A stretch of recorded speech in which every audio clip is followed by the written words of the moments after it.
Direct স্কুলে গিয়ে ভর্তি করে চলে আসছে। কিন্তু আপনাদেরকে বলি, স্কুলে ভর্তি করেন, তার সামনে সামনে আপনারা আরবিও পড়ান, আপনারা কোরআন শিখাই রাখেন, তাহলে পরিবর্তনকালে আপনাদের নিজেদেরই প্রয়োজন আসবে সেই কোরআনটি। যখন আপনাদের কেউ ইন্তেকাল হয়, যে মারা যায়, তার 4 দিন পর চাহরম হয়, আপনারা অন্য জনকে দাওয়াত করে, অন্য মৌলবীদেরকে দাওয়াত করে নিজের বাড়িতে এসে কোরআন শরীফ পড়ান। কিন্তু আপনার ছেলে মেয়েদেরকে দেখছি যে স্যুট প্যান্ট পরে ঘুরে বেড়াচ্ছে। কিন্তু যদি আপনি প্রথম থেকে কোরআন শিখাই রাখতেন, তাহলে সেই দিন আপনার সামনে সে কোরআন পড়তো। তাই বলি যে আপনারা নিজের ছেলে মেয়েদেরকে কোরআন শিখান এবং আপনারাও কোরআন শিখুন। যে কোরআন শুনলেও লিখে পাওয়া যায়, এর আগে বলেছি আমি, যে কোরআন দেখলেও লিখে পাওয়া যায়, শুনলেও লিখে পাওয়া যায় এবং পড়লেও লিখে পাওয়া যায়, সেই কোরআনকে যদি আপনারা শিখেন তাহলে কত লিখি বলেন। আল্লাহ যে নিজের ঘটনাগুলো সেই কোরআন শরীফের মধ্যে লিখে দিয়েছে। তাই জন্য বলি আপনারা কোরআন শরীফ শিখুন। এবং চলুন এবার নবীজির ব্যাপারে আপনাদেরকে কিছু বলি। আপনাদের অনেকের মুখ থেকে আমি শুনতে পেয়েছি যে আপনারা বলছেন নবীজি আমার মতো এবং আমরা হচ্ছি নবীজির মতো। খবরদার এই কথাটি কোনো সময় বলবেন না। এই কথা বলার সঙ্গে সঙ্গে আপনি কাফির হয়ে যাবেন।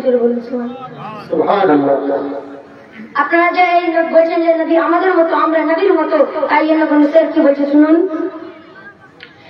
तो कहाँ तुम सूद वाले, कहाँ वो दूध वाला, कहाँ तुम सूद वाले, कहाँ वो दूध वाला, कहाँ तुम खाद वाले, कहाँ वो नूर वाला।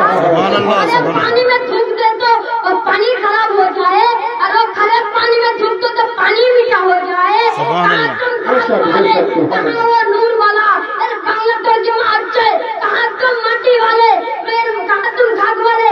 এর মানে তুমি কোথায় মাটির তৈরি আর উনি কোথায় নূরের তৈরি। সুবহানাল্লাহ।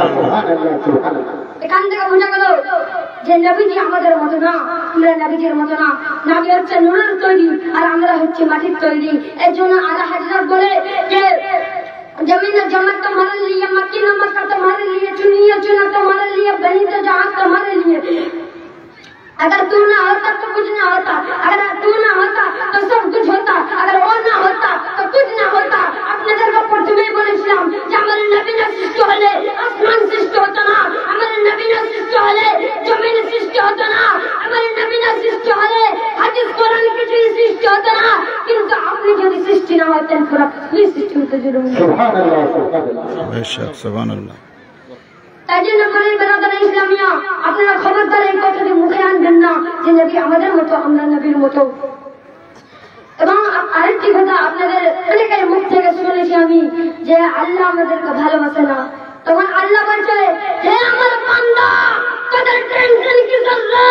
আমি হচ্ছি রহমান, আমি রহিম, আমি করিম, তোদের যা বলছেন আমি দিয়ে দিব, খালি আমার 5 ওয়াক্ত নামাজ পড়ি। সুবহানাল্লাহ, সুবহানাল্লাহ। আল্লাহ বলছে আমার 5 ওয়াক্ত নামাজের টাইমে, দোয়া করার টাইমে আমাকে খালি যা তোর প্রয়োজন আমার কাছে চেয়ে নিবি, আমি তোদেরকে দিয়ে দেব। সুবহানাল্লাহ, সুবহানাল্লাহ। তাই জন্য আল্লাহ বলছে, আপনারা যে বলছেন যে আল্লাহ আমাদেরকে ভালোবাসে না, তখন আল্লাহ বলছে, এ আমার বান্দা, তোকে যদি আমি নাই ভালোবাসতাম, চলার জন্য রাস্তা দিতাম না, তোকে যদি নাই আমি ভালোবাসতাম, থাকার জন্য বাড়ি দিতাম না, তোকে যদি আমি নাই ভালোবাসতাম, খাবার জন্য ভাত দিতাম না, তোকে যদি আমি নাই ভালোবাসতাম, তাহলে তোকে থাকার জন্য দুনিয়া সৃষ্টি করে দিতাম না। সুবহানাল্লাহ, সুবহানাল্লাহ। আমি তোদেরকে ভালোবাসি বলে এই পৃথিবী সৃষ্টি করেছি, তাদের খাবার জন্য যদি ভাত দিয়েছি, তাদের থাকবার জন্য বাড়ি দিয়েছি, তাদেরকে চলবার জন্য রাস্তা দিয়েছি। তাই জন্য বলি ব্রাদার, আজ থেকে আপনারা বলবেন না যে আল্লাহ আমাদেরকে ভালোবাসে না। আল্লাহ ঠিক আমাদেরকে ভালোবাসে। আপনারা যে যারা বিবাহিত, আপনারা খান কোথা থেকে? আপনার স্বামী রোজগার করে এনে দেয়, তারপরে তো খান। কিন্তু আপনার যে স্বামী রোজগার করে এনে দিচ্ছে সেটি রুজির মালিককে আল্লাহ। আপনার স্বামী যে রোজগার করছে কিন্তু আপনার স্বামী কিন্তু রোজগার করাচ্ছে আল্লাহ। সুবহানাল্লাহ, সুবহানাল্লাহ। বেশক এই বলে আমি আমার বক্তব্য শেষ করছি। বক্তব্যের মধ্যে আপনি যদি ক্ষমা করে দেন। আসসালামু আলাইকুম ওয়া রাহমাতুল্লাহি ওয়া বারাকাতুহু। মাশাআল্লাহ। ইনশাআল্লাহ আগামী দিনে এরকম সুবক্তা আপনারা অবশ্যই পেয়ে যাচ্ছেন, আমরা পেয়ে যাব। আমি আশা করতে পারিনি যে এই ধরনের জজবাওয়ালা বক্তব্য রাখে। তো যার নিজের ছেলের কথা খুব বাড়িয়ে বলা ঠিক নয়, আপনারা বুঝতেই পেরেছেন, আমাদের কাছে কিছু বোঝাবার প্রয়োজন নয়। এখন আসছে আপনাদের সম্মুখে বঙ্গ বিখ্যাত বক্তা, বঙ্গ খ্যাতিনামা বক্তা, যে বক্তার